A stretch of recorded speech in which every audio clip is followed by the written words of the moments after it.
어서 오세요. 반갑습니다. 여기는 참새 예수, 참으로 새로운 예수를 공부하는 신학 교실입니다. 구독으로 응원까지 해주신다면 더욱 고맙겠습니다. 안녕하세요. 홍정수입니다. 목회자 위한 특강 두 번째 시간을 마련했습니다. 4월 첫 주가 2021년 부활절입니다. 제가 설교를 몇십 년 해보니까 힘든 주일이 두 개가 있어요. 신학적으로 혼란을 가지고 있기 때문에 제가 솔직하게 설교하기가 어려운 것이 부활주일이고요. 힘들게 살고 있는 이민자들에게 감사주일 설교를 하는 것 참 쉽지가 않았습니다. 근데 곧 부활주일이 다가오기 때문에 신학적으로 신학교에서 잘 못 배운, 어설프게 배운 것들이 있어요. 그래서 부활주일을 앞두고 목회자들이 과감하게 부활주일 설교를 할 수 있도록 목회자들을 위한 강을 하고 있습니다. 물론 평신도들에게도 도움이 많이 될 거라고 저는 믿습니다. 목회자 위한 특강 두 번째인데 부활절을 염두에 두고 조금씩 다가서고 있습니다. 담임 목회자는 누구냐? 무엇이 아니고 무엇이다. 이다라는 말은 아니다라는 말과 함께 생각해야 되고, 아니다 그랬을 때는 이다라는 말하고 함께 생각해야 돼요. 짝을 이루어야 의미가 있고 반대되는 개념이 있어야 의미가 더 선명하게 살아납니다. 하얀 눈 위에 하얀 페인트로 그림을 그리면 쓰지 않아서가 아니라, 그리지 않아서가 아니라 그림이, 글씨가 보이지 않지요. 배경이 없기 때문에 그렇습니다. 그래서 언제나 목사님들도 설교할 때 이렇게 해야 구원받습니다 할 때는 이다라는 말은 현재 무엇이 아니다라고 말하는지 선명해야 돼요. 까만 거는 고양이다 이러면 안 되잖아요. 까만 거는 고양이도 있고 바둑이도 있습니다. 까만 거는 까마귀도 있습니다. 등치들이 비슷하걸랑요.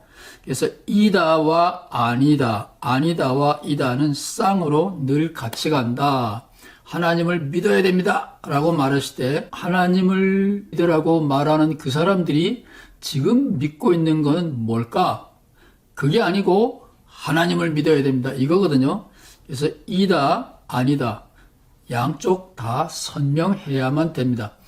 이것이 기본입니다. 언어 감각을 익히시기 바랍니다. 신학 과정이 자기네들끼리 바둑판을 두고 있다 그랬어요. A 학자가 뭐라고 말했는데 나는 이렇게 생각한다. 지네들끼리 바둑을 두고 있습니다.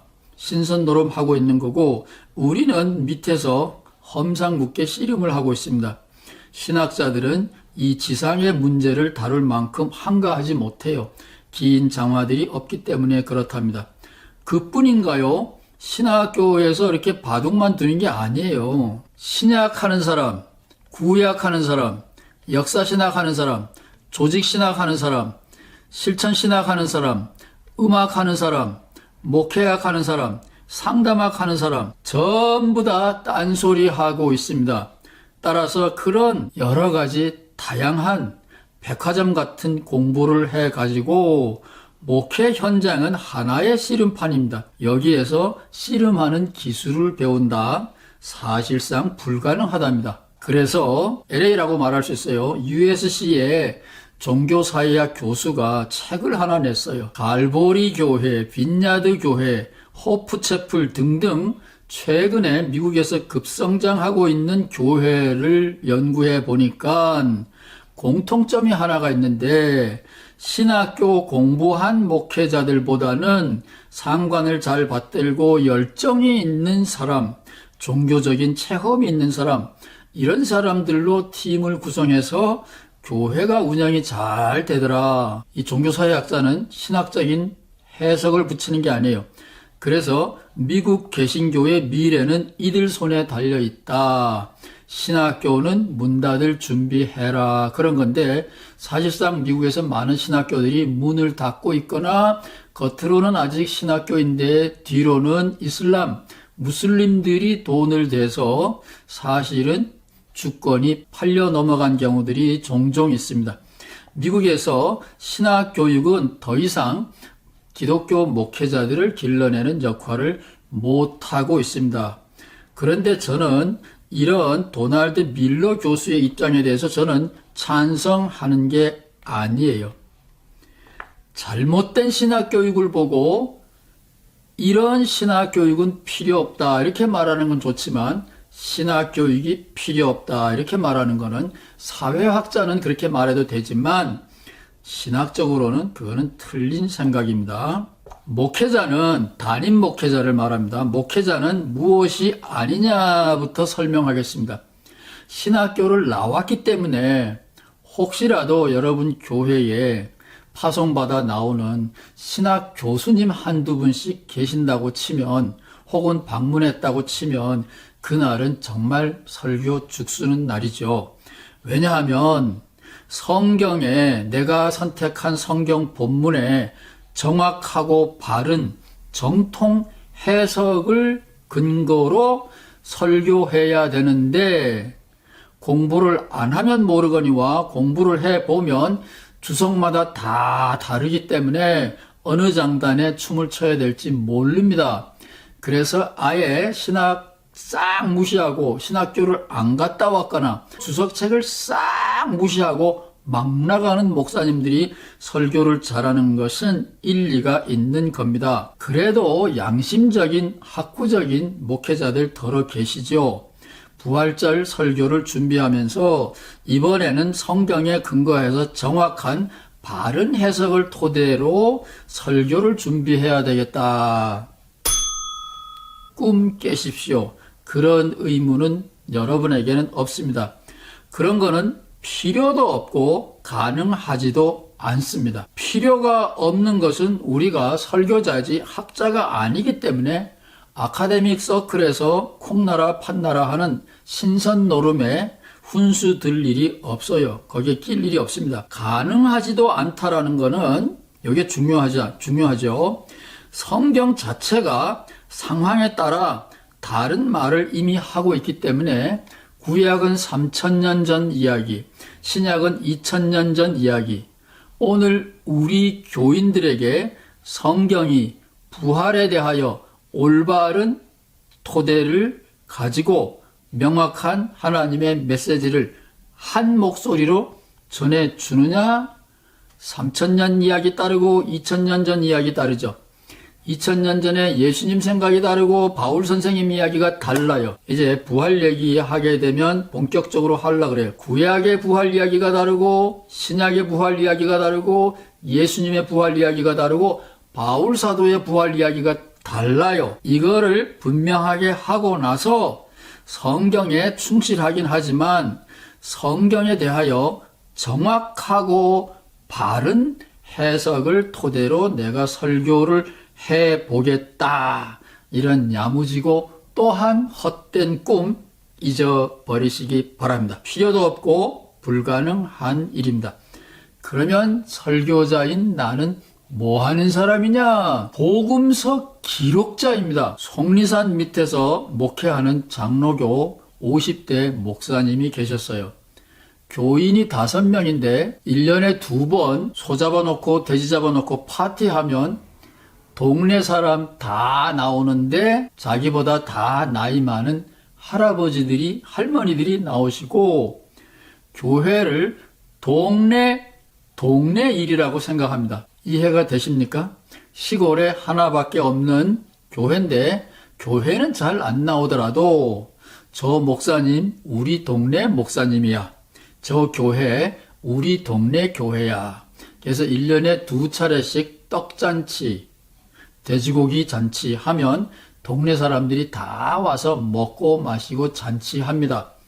근데 매주 출석하는 교인들은 5명이에요. 그런 교회를 제가 생각하고 있습니다. 도시에 사람들이 그득그득하고 경쟁이 치열한 그런 교회에서 목사님들 고민 많이 하십시오. 그런 교회는 교인들도 성향이 다양하기 때문에 여러분이 복음서 한 권을 쓸 일이 아니라 복음서를 쓴다면 계층이 다르기 때문에 10권은 쓰셔야 될 거예요. 욕구들이 다 다르기 때문에. 그러나 작은 시골 교회는 비교적 사람들의 희로애락이 비슷하기 때문에 그분들을 염두에 두고 그분들에게 복음을 새로 기록하시는 겁니다. 물론 예수님의 이야기, 누가복음의 이야기, 마태의 이야기, 바울 선생님의 이야기를 참조하지만 여러분이 속리산 마을에 있는 그 동네 사람들을 위하여 여러분이 복음을 기록해야 돼요.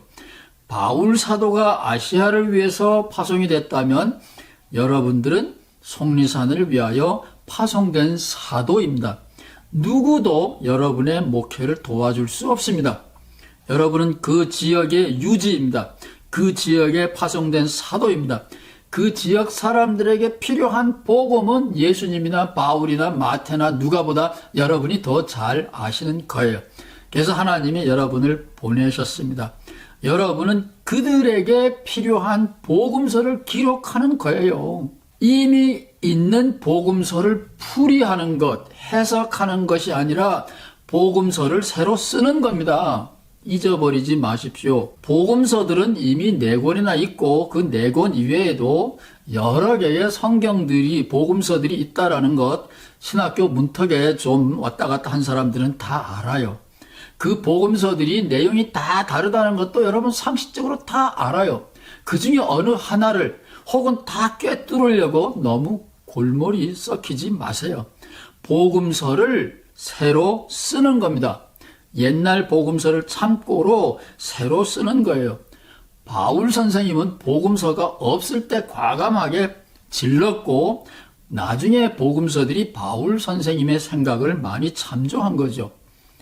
자, 여러분 지역의 교우들에게 해줄 복음의 이야기는 여러분이 제일 잘 아십니다.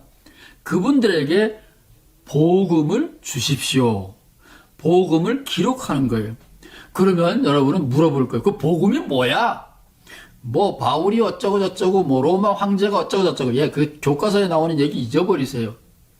이단자들이 소위 신흥 교주들이 한 일이 다 복음서를 쓴 거잖아요. 조셉 스미스도 몰몬경이라는 책을 썼잖아요. 문선명이도 책을 썼어요. 이 사이비 종교인들은 다 성경을 읽는 것 같지만 내가 복음을 다 전합니다. 여러분들도 진정한 의미에서 우리 교우들과 나눌 우리 복음을 작성하셔야 돼요. 그 복음서들 내용은 물론 예수님이지만 듣는 사람 입장에서 복음이 되어야 된다 그랬죠. 그러면 듣는 사람이 복음으로 받아들이는지 율법으로 받아들이는지 헛된 이야기로 받아들이는지 어떻게 아느냐. 누가복음 18장 43절에 이런 말씀이 있습니다. 예수님이 눈을 뜨게 해줬어요. 예수님이 목회 활동을 해주셨습니다. 그러자 이제 내가 목회를 한 거예요. 복음서를 쓴 겁니다. 반응을 보세요. 교인이 곧 보게 되었고 깨달음이 왔고 그게 임마누엘 체험입니다. 교회 언어로 말하면 하나님께 영광을 돌리면서 예수를 따라갔다. 할렐루야! 그걸로 끝나는 게 아니에요. 우리 교회에서 할렐루야 찬양이 울려 퍼지자 동네 사람들도 이것을 보고 우리 하나님을 찬양하는데 동참했다. 끝. 누가복음 18장 43절이 저는 목회의 짧은 구조라고 봅니다. 그래서 여러분에게 맡겨진 교우들에게 여러분이 복음서를 쓰는 거예요.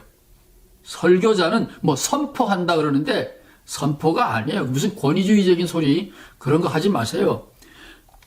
여러분에게 맡겨진 교우들을 돌보는 겁니다. 뭔가 돌보고 그 결과로 그들이 임마누엘 하나님이 이 고난 속에서 여전히 우리를 버리지 않고 우리와 함께하고 있구나라는 이런 고백이 나오게 복음서를 쓰셔야 되고 그 결과로 할렐루야 감사와 찬양 헌금은 당연히 따라 나오는 거죠. 고마운데 할렐루야 찬양을 올리고 우리가 자꾸 잔치를 벌이니까 속리산 같은 경우에는 동네 사람이 없으니까 그건 제끼고요. 옆에 있는 사람들이 우리가 즐겁게 노는 것을 보고 우리의 할렐루야 찬양에 동참하게 되더라. 이게 목회의 구조예요. 이제 부활절 이야기를 어떻게 요렇게 설교를 만들 수 있을까? 쉬운 일이 아니에요.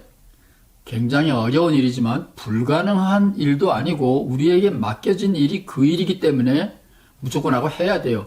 4월 첫 주, 2021년은 4월 첫 주가 부활주일입니다. 예수님의 부활 이야기가 임마누엘, 할렐루야 찬양 소리가 나오도록 복음을 준비해야 돼요. 성경 본문을 읽어놓고 정확하고 바른 해석이 뭘까? 고민을 조금만 하십시오. 너무 많이 하지는 마시고요. 누가복음 18장 43절에 있는 이런 이야기가 여러분 교회에서도 일어나게 되기를 간절히 기도드립니다. 감사합니다.